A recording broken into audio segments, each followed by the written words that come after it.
This podcast is intended for adults only.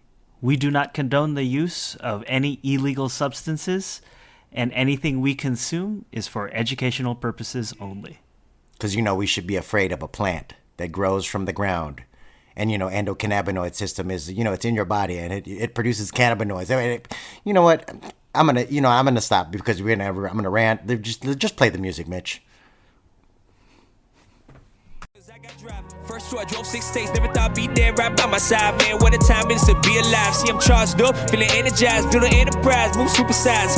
Y'all lecture like a side of fries. Whoa, false guys who you idolize. Yeah, go against us, I would not advise. We know how you see in the room, just look up once and you can find us. Our song should have more plays, but we too, though they rewind us. On my talk is line. And we are live back with the Canna Kuyas podcast. It's just me, Erick, this time, because Mitch is busy trying to get some commercials and the actor's life.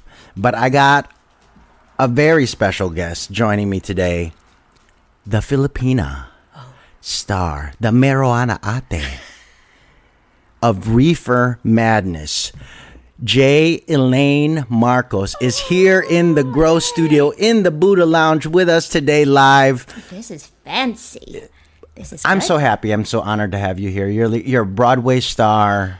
You're doing all these things. You're acting coach, and are you the sole Filipina or is there another Filipino? There's Alex is also in the cast, and to be honest, I'm not too sure exactly what, because when I meet somebody else who I definitely know is Filipino, you're wearing a Filipino hat, you're wearing it. Yeah. You have the flag, so. Often I might ask if they are or not, but there is this unwritten rule that you see another Asian person in a cast, and you just go, oh, you're gravitated, and maybe we might talk about because it's like you met another unicorn. Yes. Because we're unicorns. Yeah, and we have this language where we can just look at each other in a room filled with other people who are not Asian.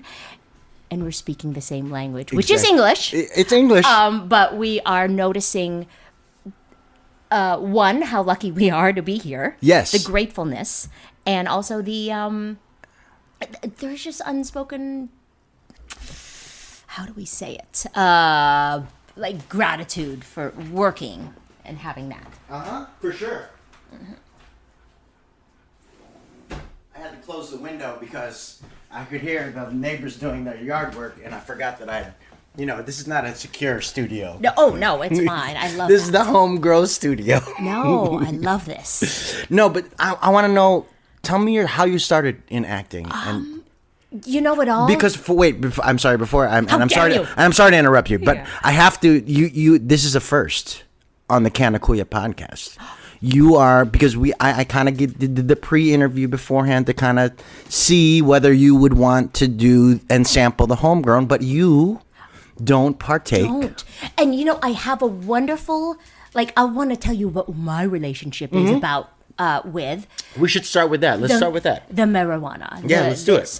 So, and it goes along with the fact that you asked me how I got into this. I got into this because of that musical Miss Saigon. Oh. Anyone, we all sing, dance, perform. We all do. But I'm only karaoke level singer. I know, -1, whatever that is. Like in the Philippines, they have these tapes. I'd always sing. Cut to last year of high school. I'm also Canadian. Oh, wow. So, and American, so I have all that. But were you born in Canada? yeah. Oh, I was awesome. born just outside of Toronto. Awesome. So I always loved dancing. My parents, put me into all the classes. Last year of high school, I saw Miss Saigon, and that's when I really saw a whole bunch of Filipino people on stage. I just knew. And you look at the names. Marcos. You just see all Salonga. Salonga. Oh, please. Briones. I know. I was like, I know. Yeah. I get you. I know who that is. And there they are. And also the musical is it's set in Vietnam, and the dancers in there, they're playing how do you say, bar girls. Pretty much. I mean, it's they're playing their prostitutes. Their stories. I mean, it's fine. It is what it is. This is an over 18 podcast, so you can go do whatever you want. You can say whatever you want to say. Bikinis, just Sometimes a titty would pop out. On a vicarious dance move, you never know. That's how hard I dance. The titties come out, and she's good. We have to hire her. I'm stupid. Not so much, but I will say, even my line in the show, I'll show you my special trophy of war, and I grab my crotch. Yeah, like that's what it is on Broadway. Seen everybody, all Filipino actors are required to have seen Miss Saigon multiple productions because their friends and or relatives are in multiple productions of and you just want to be that, and Lea Salonga, so all that stuff. Yes, for sure. So that's where I got interested in performing. I auditioned for that. Took me years to finally get into that show. I got into that show, and there I was doing musical theater. How did that feel? As a Filipina coming in from Canada and being inspired by that, and now finally you're on the set. On that stage. How did it feel? Doubt that was the goal from high school. Moving to New York, studying at this school, the American Musical and Dramatic Academy. I didn't even get a degree. I have no degree. But I wanted to do that show. Yeah. And so I was studying in New York, and I would walk by the theater often and see whoever was playing Kim, which is the lead role, and I would just pass by. You played Kim too. I didn't. No, Get it, girl. I did not. Oh, you did? I did not. You weren't playing. Oh, I thought you said. No. Truth be told, I'm more of a dancer first. Sure. Okay. And so singing I was definitely scared of it because I didn't think I had the voice. I didn't think of it. It's all mental. It's all a mental game. It really is. But I would walk past the theater and think, I would pretend like I'm going to go into the stage show, but I didn't. It was like the whole manifesting idea. But I was like, I am getting into this damn show. I'm going to do this. Heck yeah. So, yeah, I just auditioned, didn't get in, auditioned again.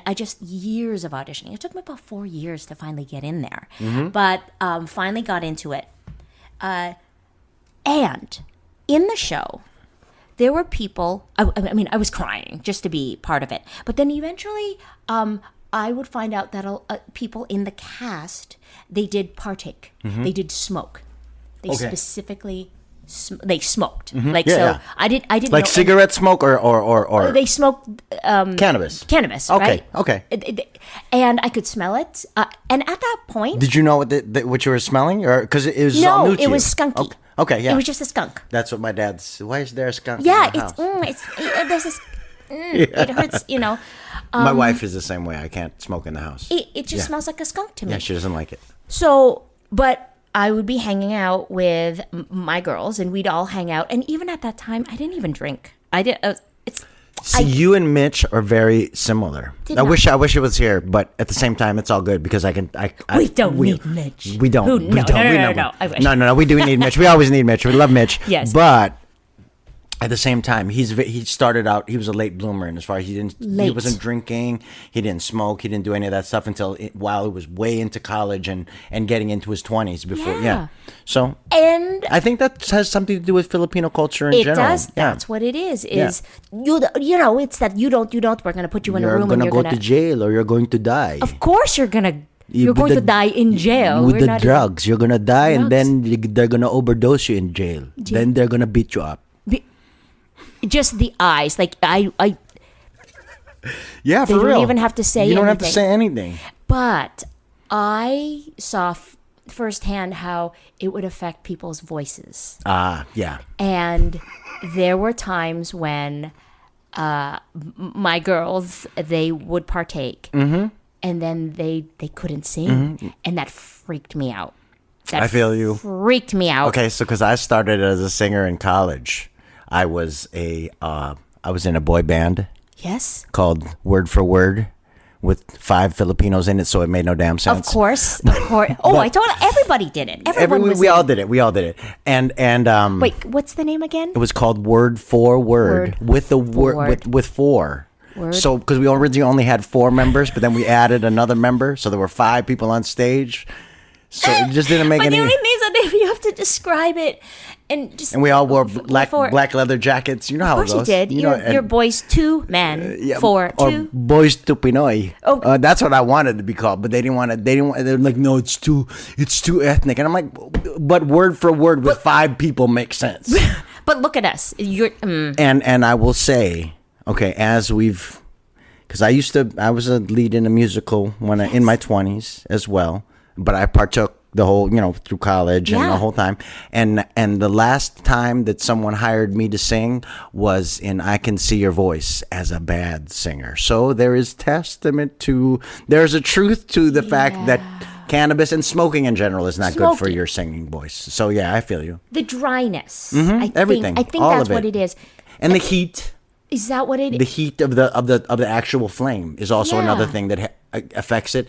But then like Mariah Carey smokes weed, and Chris Brown smokes weed, and all these other singers smoke weed too. So it all depends. And I question. But I can understand why you would what your apprehension would be. Yeah. But then is there like when you not smoke it, but you use it? Oh, this is embarrassing. No, please ask. That thing where you, that's what we're doing. I'm like a bong. At a bong, yeah. So there's water in there, and that cools the smoke. The water, smoke. and it also takes out some of the impurities. The water filters. Takes out the impurities, but it doesn't hydrate your cords. But there's not really, when I say impurities, it's not really in as far as cannabis smoke. There's only kind of some of the carcinogen, because if you want to get scientific with like a cigarette. That's what I love about you. All of this shit. Cool. I'm no learning. No. Yeah, I don't know anything, but I'm learning. No, you are. And like so cigarettes burn at a certain temperature, which is a higher temperature because especially with all the different treated chemicals and all the other stuff. In there, got it. And then cannabis burns at a lower temperature, so there's less smoke carcinogens going in, so there's less impurities. When I say impurities, I mean like just natural smoke and smoke inhalation. But cannabis by itself, what is that? My oven is on. Jesus, it's okay, guys. You know what? It's all open here, but it's when it comes to affecting your like health and your there's not any scientific proven, like there's no one has ever died of an overdose of THC or cannabis. Right. Right. And that's what I hear whereas, about. People have definitely please. Cigarettes is a different thing. There's so many different chemicals that big industry has added onto those, because tobacco in and of itself was just a leaf. It was just a plant. Yeah. And because, you make it cheaper, you make it easier, you make it last longer on the shelf and all these other things, and you make it more, it burns. They put like combustibles so that it burns slower, so that it burns and it ends up white ash rather than black ash, and all these different weird chemical things they do to cigarettes. And now we're here in cannabis, and you're doing a play about cannabis, whereas before, this play is based off of that propaganda in 1930s. Correct. That scared everybody. Now, I want to ask you this: yes. Have you ever heard the quote from Henry Anslinger? Harry Anslinger. Well, it's quoted in our show. Did they mention us in it? They no, that's the one where I keep on like because Kevin Murphy, who wrote this along with Dan, what's so wonderful about the rehearsal process, Kevin would send us nuggets of information of why he wrote this, and he didn't say specifically about that, but he does mention Anslinger about how he was going in about saying, what this does. So I'm not surprised that what you have quoted. Can you tell me again? I pulled it up for you. Pull it up, yes. There are 100,000 total marijuana smokers in the U.S., and most are Negroes, Hispanics, Filipinos, and entertainers. This marijuana causes white women to seek sexual relations with Negroes, entertainers, and any others. That quote was literally the quote that has spawned all of this. Oh my. Because when in 1937 would you have mentioned or heard of Filipinos being mentioned in Congress. Yeah. Quoted in Congress as far as testimony. But then, and to think what that is what put us on the map.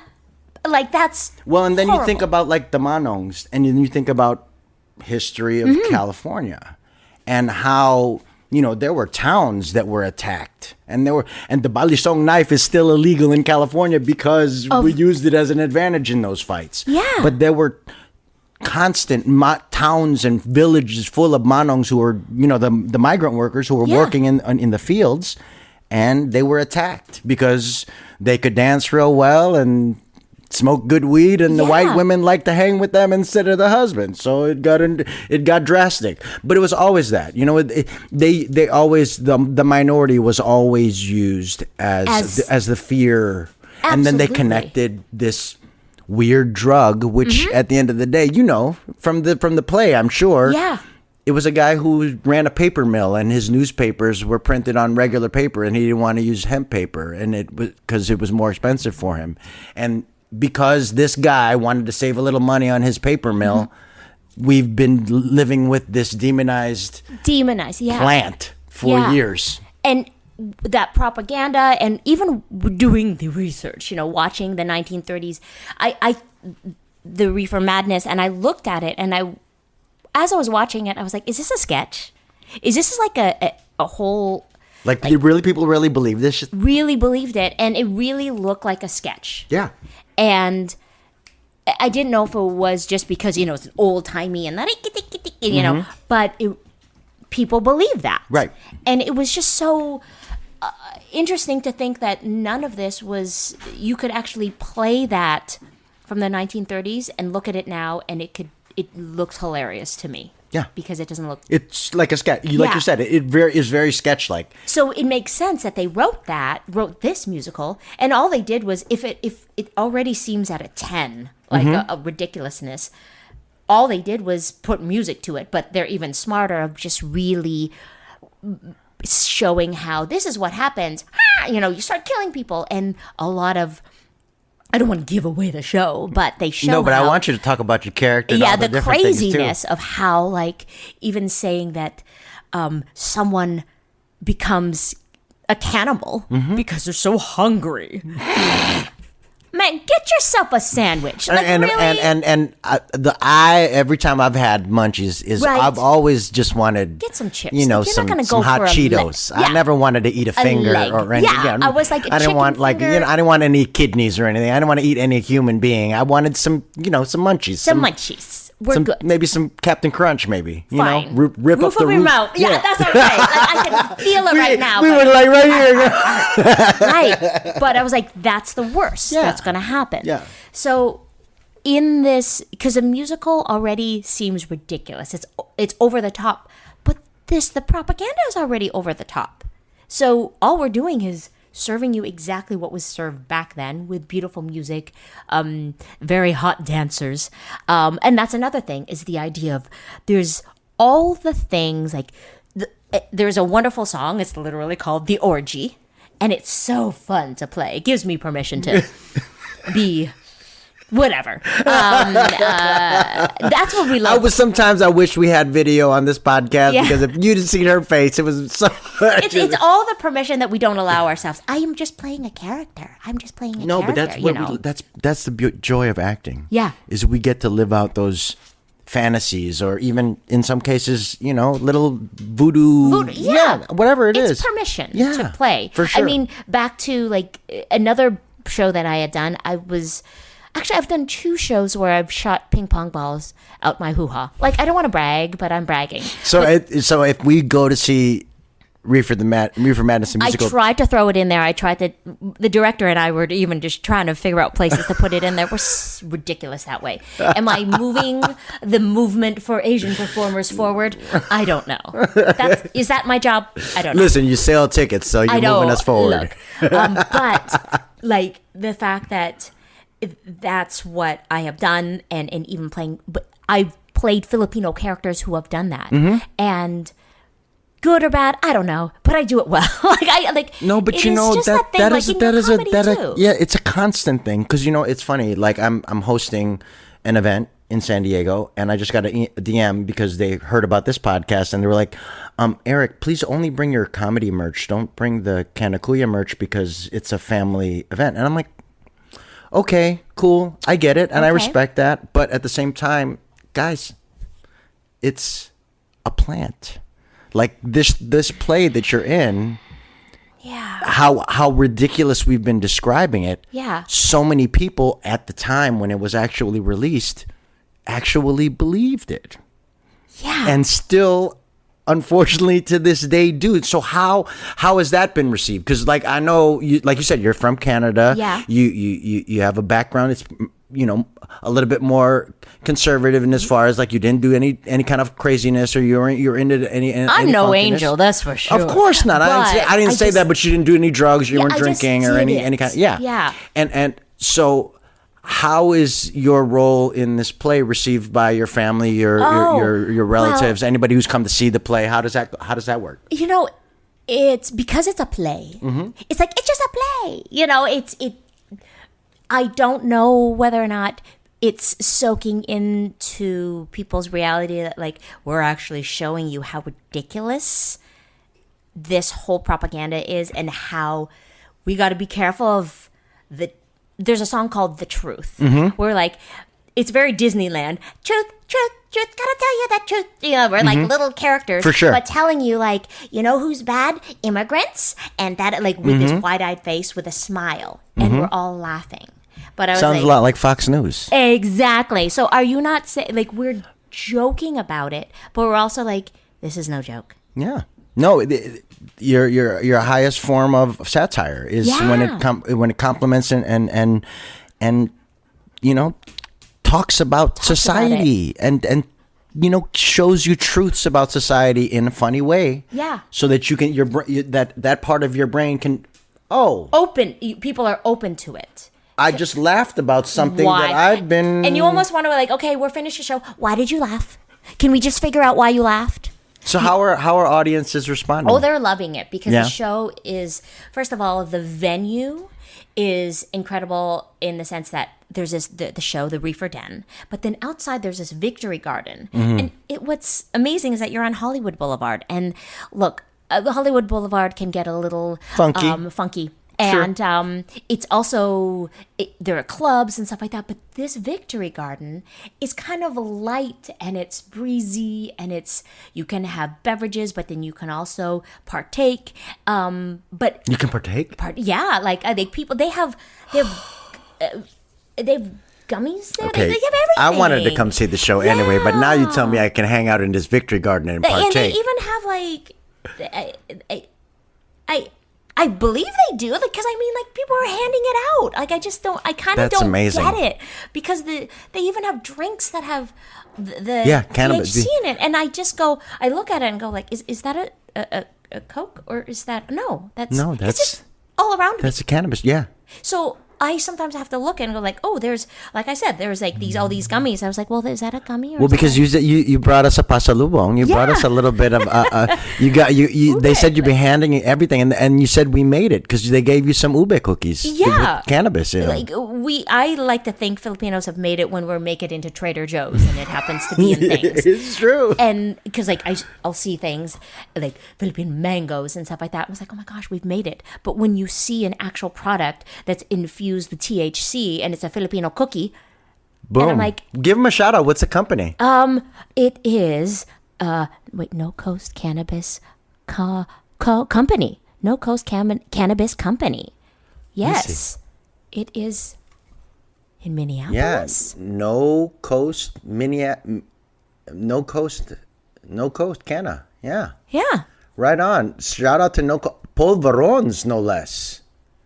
Which is like the cookie. Yeah, it's the cookie, the crumble. Oh my God, sweet ube. I might eat these. I was going to save them for Mitch, but I might eat these. I actually want you to, because I saw them. I was like, are you We'll try these, and we'll leave a review on it afterwards, because I know you don't partake, so I don't want to tempt you. No, but the thing is, it has made me so curious, because I want to. But like you mentioned in your podcast, like the chemicals of like, one cannot have caffeine or one can't. Like, I think caffeine, I use that as an absolute drug. There is no doubt. Caffeine is, because I started out as a barista when I was, that was like my side hustle when I started acting. Oh, absolutely. So espresso, I drink my coffee black now. Like caffeine is all day. But I was watching Jordan Peele. There was an interview with Jordan Peele, and he said, my wonderful creative space is when there's a beautiful mix of caffeine and cannabis. And I got to tell you, me and Jordan Peele are very chemically very similar. I think that's what it is. Is like I do need it to work out. But I also, because we are creatives, and we know when we're in that mode, I want that. I want to be able to, although I can do it with friends and have that, like, and you can meditate. But I want to try it. Well, hey, I'm just curious. Here's what I'm going to tell you, Elaine Marcos. The Canna Kuyas Grow Studio is always open to you whenever you want to sample or try any type of cannabis products, because we're here for you. And you're going to be a guest. You're going to be a recurring guest anyway. Because I mean, I almost want to come back when I have. That would be so awesome. Because I'm very curious about it. But I'm still scared because I do want to be creative. So how is this play? Is this play pushing you more towards wanting to try it, or like I don't want to smoke it because I'm always ethically afraid that I'm gonna lose my voice. Sure. You know, all of us actors are so. But you can vape. Gift. You can vaporizer. You can also edibles. I mean, edibles and those drinks. Yeah. Those drinks are probably, because they're almost the same way as. Do you drink alcohol? Absolutely. So then, if you drink alcohol, you can almost like. Okay, well, this tequila feels this way. Oh, this weed drink feels this way. And then that way you're not really... Yeah. You're still trying it, and now you're not even having to spend money because they're handing it to you during the play. So you might as well... I mean, you know, and if because here's what I'll say, and I'll share with you. I don't know if you heard this on the podcast, but I told my parents about how I smoke. And like how I've been smoking since I was 19 years old. As an adult. Yeah. Like recently. Like I was 40 years old and in my backyard, and I was in the back alley smoking a joint before my parents came over, and I'm like, I am turning 40 years old. I cannot. This is stupid. I'm acting like a teenager. This is my house. This is my I live here. This is my house. I'm not child. I have 2 children. So which means that I don't. I'm having sex. Right. I want to tell you now. I've had sex, Mom and Dad. I have a child. Well, like, no, my dad knew that shit when he walked in on me in high school. But good for you. I thought nobody was home. Right. Anyway. Dear. Visual right now. But no, I told my mom and my dad. My dad was like, he didn't give a shit. Yeah. But then my mom, I was scared because she was that, you know, like Nancy Reagan in the 80s. She just saying no. That whole, you know, the whole thing like we were talking about. And as soon as I told her, she just said, "Can you get me some?" Because she's a cancer survivor. There you go. And so it helps her to sleep. It helps her to relax. It helps her to eat. It helps. You know, it gives her. You know, just lets her relax and makes her muscles chill. And who doesn't want our parents to relax? And that's at the end of it. And then I know that at the end of the day, she's more or less chemically similar to me because I came from her. So if it helps me chemically, why wouldn't it help my mom? Oh my goodness! It almost makes me want to try it now because I want them to try it.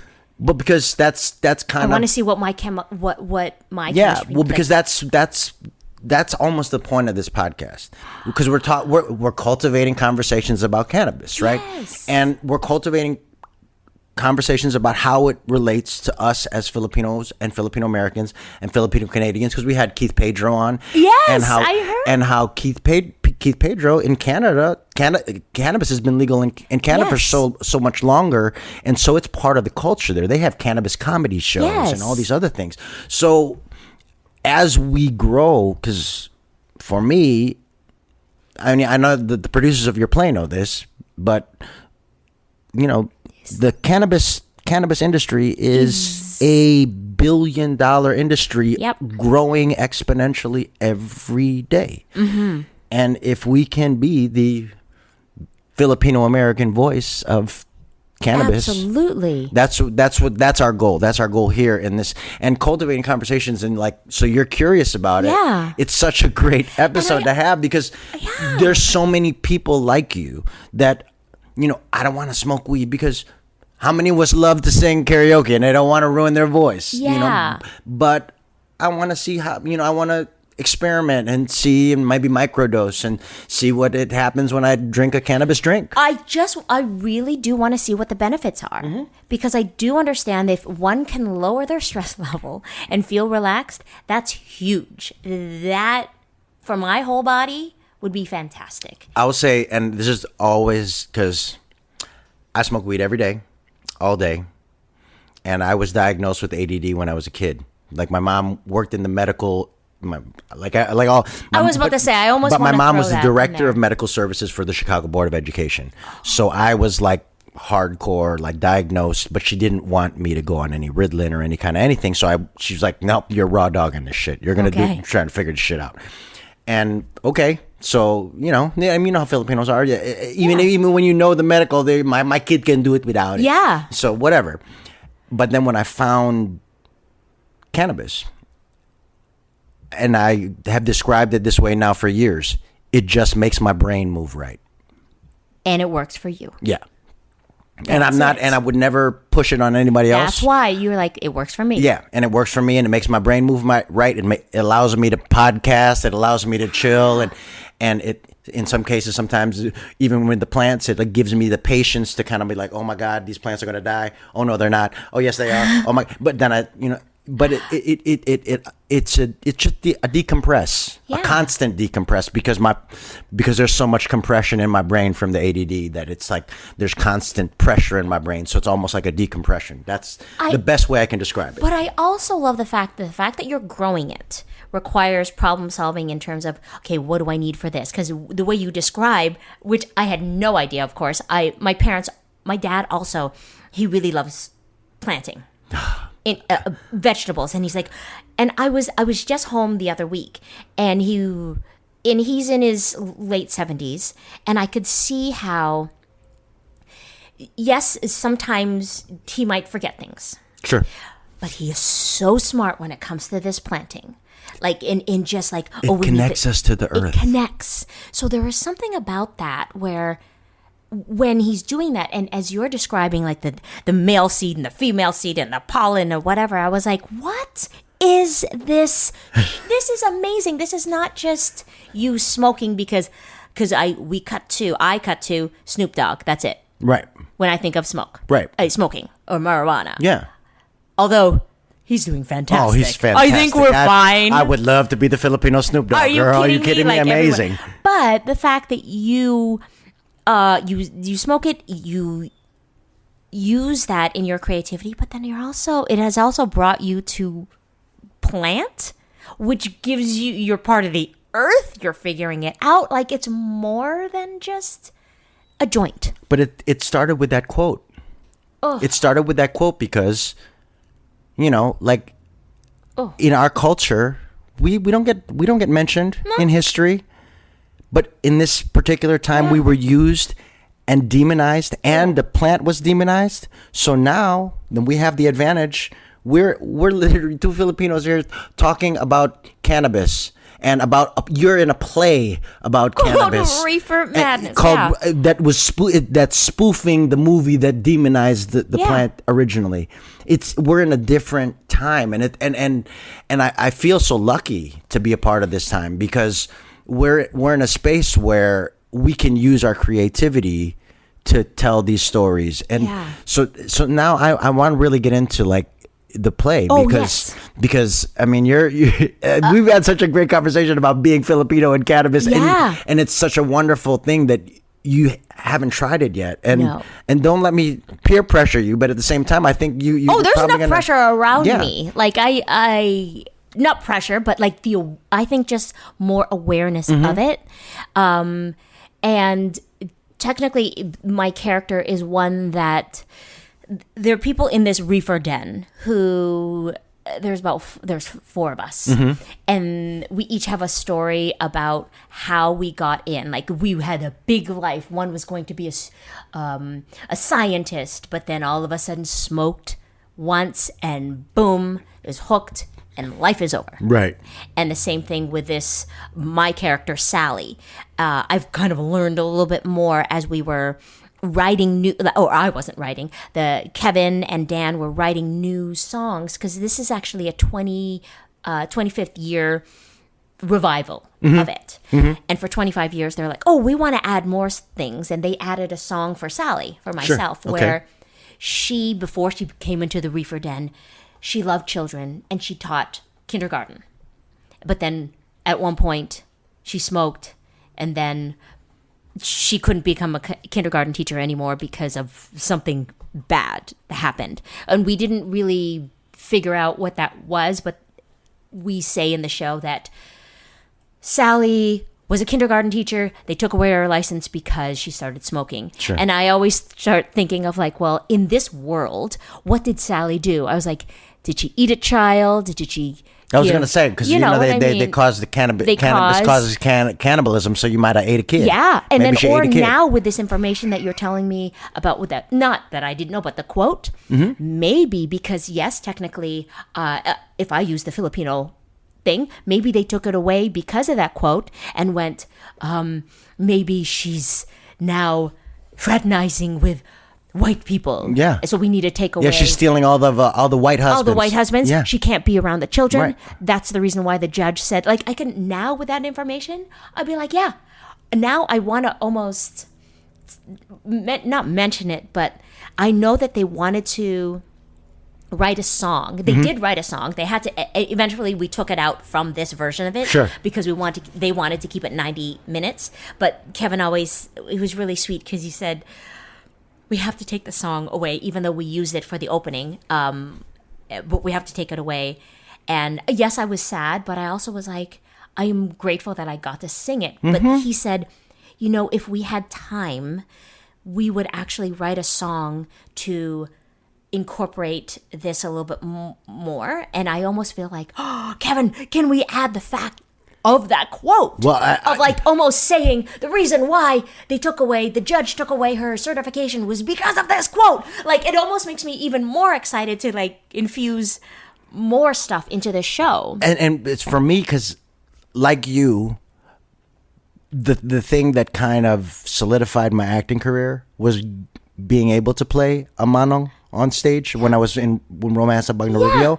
And so being a manong almost gave me that history, that Filipino American, that North American history of our immigration here and all the history of it. And then when you add cannabis to that, you're like, that was a part of that was a part of the culture because cannabis came from Asia. So I'm sure some of the manongs had those seeds in their pockets when they came here. And so like I always think about crossing the border and whatever, like, I'm always worried because if I have any fruits, like I'm legal, I'm everything. Sure, I have of all course. my things. Yeah, but if I I have get an you. apple, I freak out. Yeah, Because no, I'm I like, feel oh my you. God. So thinking if any of them had seeds, yeah. they were risking their life. They were, and even in that time, it wasn't even. There were immigrants who were contracted to grow hemp, because the original colony and the original colonizers and the people who came from the whether Mayflower or whatever boats, all of those people were contracted to, because hemp, the Declaration of Independence is written on hemp paper. The Constitution is written on hemp paper. Yeah. All the sales were hemp. All the, you know what I'm saying? Like, hemp was such a huge part. So when you think about that greedy paper mill guy, Harry and Harry Aislinger, and these guys who all they really wanted was to monopolize paper and what their propaganda was printed on. Then you really see, you're like, wow. What? Yeah. They and then the fact that this plant has been around for thousands of years. Chinese emperors and pharaohs had this and were buried with it in the like these are and we have an endocannabinoid system in our bodies. In our bodies. That's what, when you said that, I went, wait. Yeah. Wait. Yeah. So like the whole Reefer Madness, it's such a brilliant, wonderful connection, because here you are now spoofing this propaganda that used to demonize this plant. Yes. And you're now you've learned something even more new about it, and you can bring it to them and be like, hey, look, there's Filipinos that are specifically, and you know what? I know a very good with a lot of comedic timing Filipino actor that would play the hell out of the manong that stole all the white women from the people in this new play you write. I know. It's just kind of crazy because I like to just say, like, all we do is like sing, dance, act, or whatever, but then all this information, being able to put it in this form of where people can digest it, and whether or not people leave the show actually realizing what this ridiculousness is, who knows? I hope they do, but that's what comedy does. And it nudges you. Maybe it's not an epiphany. Yeah. But, okay. Yeah. Maybe I should think this way a little bit more now. Yeah. Maybe it's not that bad. Maybe it's not that bad. Yeah. And that's it. That's the goal for me. When you said that you told your parents, like, it's also our generation right now of like questioning how we grew up, and also just owning and not being fearful anymore of like, you know what, I'm not going to be that little kid. I am going to say it out loud without the fear. And the fact that your parents are a little more receptive to it, I think it's also because they don't see you being scared anymore about it. You know what I mean? Like, it's, how do I say that, where we have different relationships with our parents now because we're on that same level of, hey, I can talk to you as a human being and this is the reality. Right. And I don't know that even in our generation, and our, the second generation, the first initial immigration to America, and then the children of that initial immigration, that's kind of us, right? Yeah, that's us. And I don't think there is a lot of that where there's almost a mutual respect of there. And I understand, because of our culture. that we mano, respect. We don't talk you respect about don't talk things. back. You don't talk about bad stuff. You don't talk about. We talk here. This is where we talk. Like, this is where when I would find myself here, that means, okay, pretending like everything's we're just fine. making everything's We're good. Fine. Right. We're fine. And I can't live like that anymore. I don't. Like, you hear, like, even the voice goes down. I can't no. I can't. I don't ever want to live like that. And I think that's part of the. I love my parents. I love my family. But I don't have the best relationship with my immediate Filipino family because of my rawness and frankness, and I don't like to bullshit. That's part of this podcast. This is, more. That is what is. I've had to learn to communicate. I've had to learn how to say things without. Or look, I definitely have a different lifestyle than any of. Actually, or I think, or maybe I'm the only one who admits it.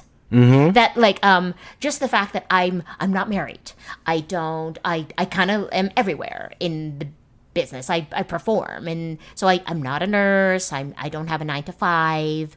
I don't have anyone specific in my life that is like.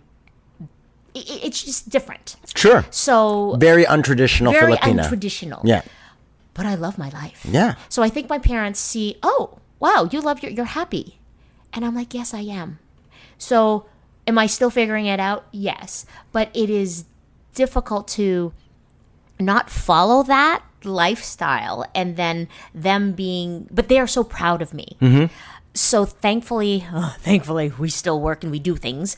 And they can brag because they're wonderful Filipino parents that way, where they love to brag about us. So let me ask you, how do they brag about Jay Elaine being in Reefer Madness? They don't fully understand it. Okay. Because even have you seen it? No. Okay. So that's another thing. Is that for me to describe it, because if I were to, look, they watch the news all the time. They don't watch Fox, but they watch the news enough that they are the people who digest news and its truth. Where, they're just so influenced by everything that is on TV. Most of our, I don't want to put them all in a box, but most of our parents, they're very influenced by culture. And that's the reason why I think they moved to the States or no, Canada, because they were like, oh, this is the place where they're going to follow what is being told to them, which no fault on them. Like but they were gonna, because in most cases they were running away from this terrible regime in the Philippines. My parents, I barely know why and what. Even to this day, I'm trying to ask. So remember when you left? They don't ever talk about it. You hear what I'm talking about? And it's like a super crazy, awesome, wonderful. When you think about the journey that every single one of our parents has come through, and I'm like, oh, I didn't get booked for a stand-up show. How dare cool. myself? I was in the Philippines recently, and I hadn't been there since I was really young. And I looked. I was in Manila, and I was at the airport, and it just hit me where I was excited to see Manila and be like, oh, experience it. But then I realized this is where my parents left, and they never came back. My mom was, I think, like 20. And I remember, and I had her send me the photo of the day that she left. Her parents there, everyone was there, and she was going on the Cathay Pacific. And she wasn't just going on a cruise. No. She was leaving her, everything. So when we go anywhere, I just think about that now. I just moved from Chicago to Los Angeles. I know. It's easy. And I moved into the condo that they bought for me. I mean, come on. You're fine. And do we forget that my wife is also she has a very good job, and I'm really good. Yeah. So the fact that we're like this, so that's why I get so. I don't have the tolerance when I'm around others who complain about certain things and they have never immigrated. So I was like, you have no idea how my level of tolerance of dealing with stress is high. We understand that. Yeah. So when I see anyone complain, whatever, and that's what I hear in my head. It's valid for you, fine. I can't stand it because I think about others. Yeah. Well, and I think for me, that's part of what connects us as artists. Yeah. Is that almost that search for empathy throughout our careers? That's where it boils down to. And there has been so many empathetic moments in this interview, Elaine. It's been so awesome. But we're wrapping up. Okay. We're wrapping up because you, girl, you could talk, and I love it. Oh, I know. That's why my job here is just to talk. You are so good. But I want you to tell us how long we've got to see Reefer Madness. Oh, okay. And because this episode's going to come out on Wednesday, so it's gonna pop right away. You are on it. Yeah, you better be on the cannabis because you are doing things. That's fantastic. That's what we're trying to do. But also, I want to come see this show. Yeah. Okay. Well, I also. If anyone wants to find me on Instagram, and I can.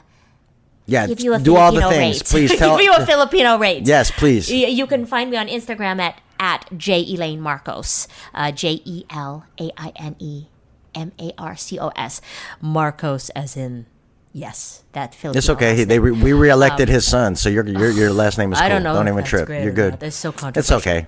I'm not really close to them, so believe me, I just have that last name. It's all good, girl. But if you DM me, I can send you something, just a discount code of some type. Did you hear that, guys?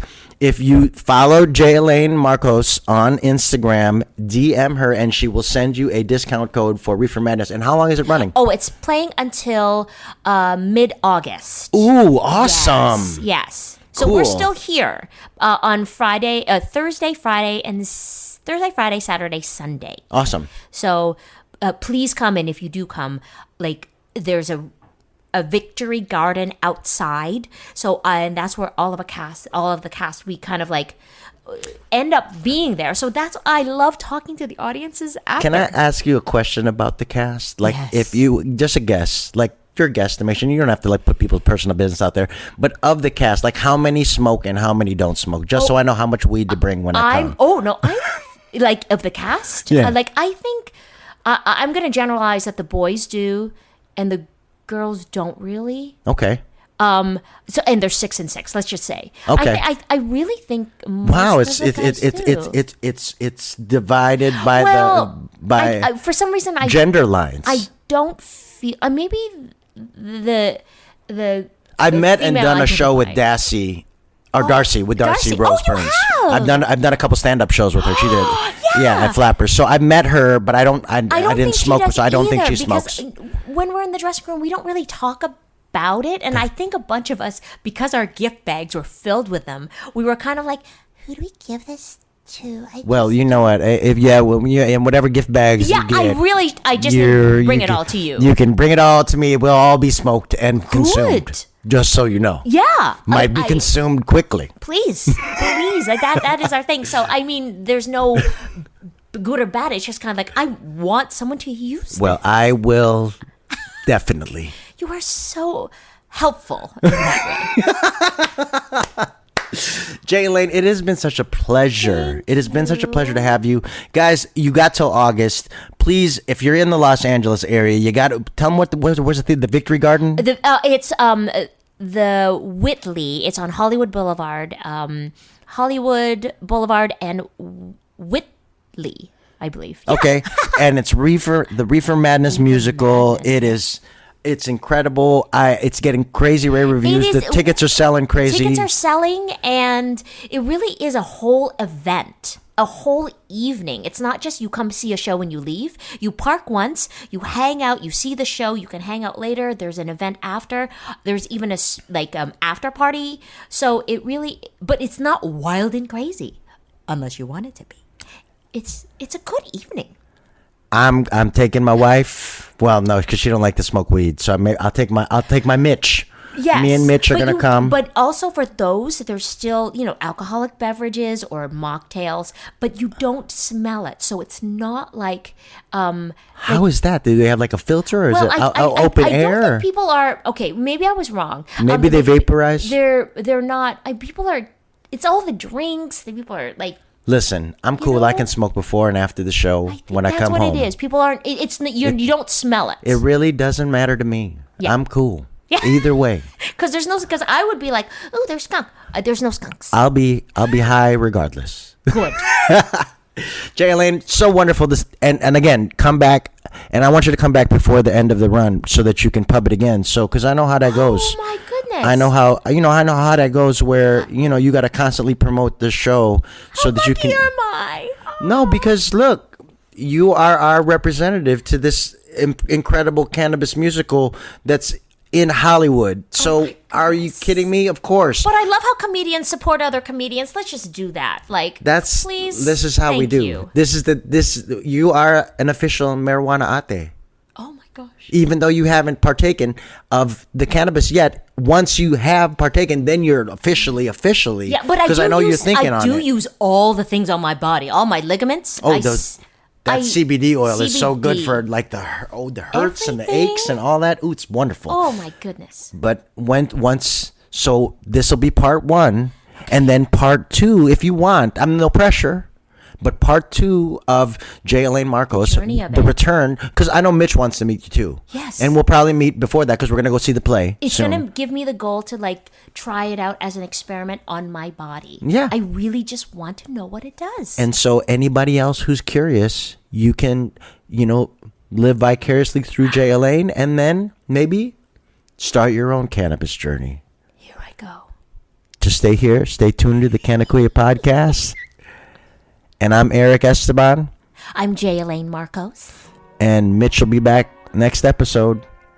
But until then, all you Canna Kuyas and marijuana ates, stay elevated and stay lifted. Peace, y'all. Yeah, I got my hoodie on, now peep the chest as human catalyst. Downtown Chula Vista, on 3rd Ave where I go cop some shit. Fuck a thief, so fuck zoomies, yeah, they whack ass jacket shit. Yeah, I move too swift, so I'm striking silence. Fuck the violence, man, check my mileage, cause I got driving. First tour, I drove 6 states, never thought I'd be there right by my side, man. What a time it is to be alive. See, I'm charged up, feeling energized, do the enterprise, move supersized. Y'all let shit like a side of fries. Whoa, false guys who you idolize, yeah, go against us, I would not advise. We the highest in the room, just look look up once and you can find us. Our song should have more plays, but we too though, they rewind us. All my targets lined up, every day my girl get fined up. All my clothes is local, bitch, I rarely rock designer. Gang, highest in the room, yo, we get fucked up. Ay, you can count on Trey Cap, bring the loud pack. Ay, get us in the stew and that's game over. Western Metal Building, that's a home run. Yeah, keep the up or leave the fuck a Folgers. Little bitch, I made the beat and dropped the full verse. I just hit a steelo, I got dripped up. Package born and raised, bitch, I got dripped up. Y no se compara. Yo estoy con mi pana, se llama Drake, fumando ganja. Estamos con Cali, fumando en Cali, yo sé que traen ganas. Ella me dice, papi, que terminamos la cama. Highest in the room, yeah, we get fucked up. Ay, you can count on Trey Cap, bring the loud pack. Ay, get us in the stew and that's game over. Western Metal Building, that's a home run. Yeah, we got hits like Tatis and Machado. Man, we know you're not a leader, cause all our moves you just follow, packing big bowls. You know we just scooped up that gelato, cause I smoke killer. My shirt iller, yo, ask our dealer, we the highest in the room. Just look up once and you can find us. Our song should have more plays, but we too though, they rewind us. All my targets lined up, every day my girl get fined up. All my clothes is local, bitch, I rarely rock designer.